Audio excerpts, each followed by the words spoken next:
Welcome to Open Source Options. Great to have you with me today. In this tutorial, I'm going to show you how we can use QGIS to style topographic data so it makes our maps pop and gives some additional context to make our maps useful. Now, before we get started, just know that coming out soon will be my GIS Foundation class. Go take a look at that or go to the website opensourceoptions.com to be notified when that comes out. But now let's go ahead and get started. You can see here I'm in QGIS and I have some layers added here. Uh, you'll notice that we have just this grayscale digital elevation model. And this is kind of your default symbology and default styling that you'll see. And it works. We just have our elevation values described here in meters, and the low values are black, and the high values or taller peaks and areas are white. But we can make this more visually appealing and add some context in a couple of different ways. Now, first, let's go ahead and change the color ramp that displays this so that it's not black and white. And I'll show you why. We'll explain why we're going to do this in just a minute. But to do that, we're going to come over to our layer styling panel. You can access that by going to View, Panels, and turning on layer styling here. Then you can move it around and dock it wherever you like. I put mine over on the right side here. I'm going to change this to single band pseudo color. And you'll notice now it pulls up this ramp that goes from blue to yellow. There are other topographic color ramps available. And a lot of the default color ramps aren't the best for elevation. We can use something like Turbo, which works a little better. It has a few more colors and gives us some more definition. But with QGIS, if you go to create new color ramp, and you should have these available, the CPT City and Color Brewer. I like some of the ramps in CPT City, okay? So this catalog should be added in for you by default. So go to Catalog CPT City and select OK. Now, even though we selected create new color ramp to get here, we're not going to create a new color ramp. You'll notice that this just pulled up this dialog here, and there are many different color ramps here. Let's go ahead and click on topography. And you can see we have a lot of different options here that we could use. We have some Esri styled ones. The one I like is I'm going to choose this elevation one here that kind of goes from this blue to green to yellow to orange to brown to black. And say OK. And there you can see that just by doing that, we get a little more definition in the colors. Those high areas pop out a little more, as do the low areas. Now, the real reason we wanted to do this, or not the real reason, but a main reason, is so we can add a hill shade and use that hill shade to add some context and texture to our map.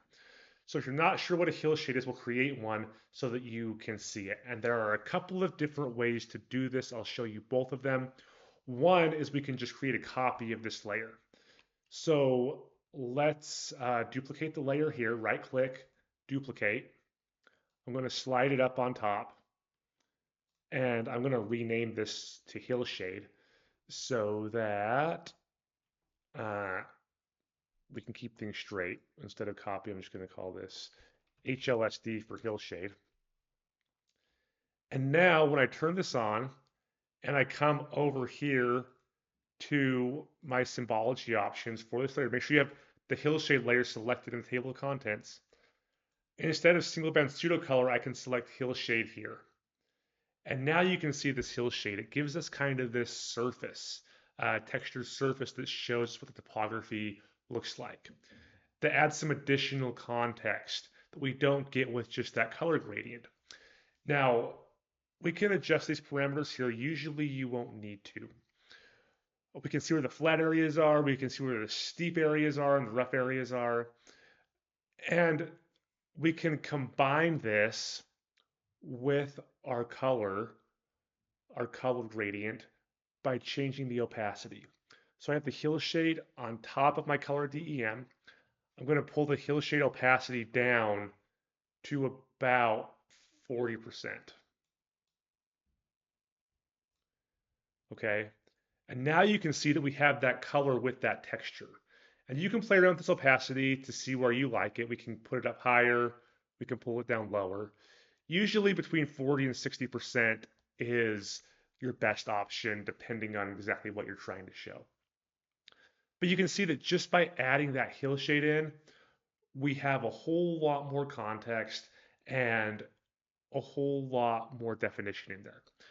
Now, let me show you why we couldn't use a white to black color ramp here.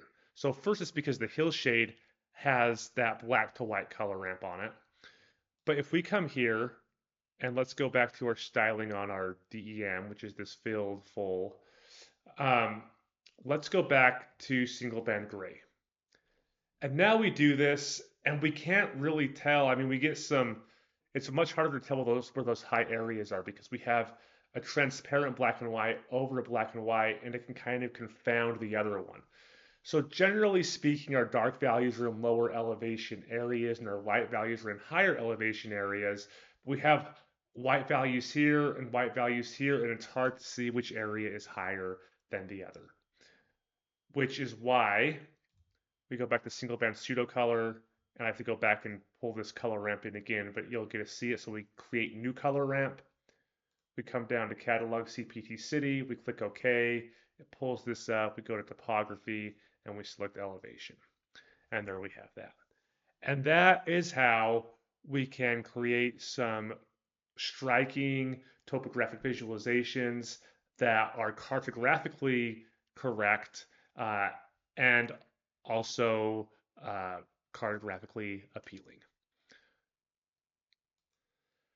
That's all for today. Thanks for watching. I hope you enjoyed this video. Stay tuned for more to come.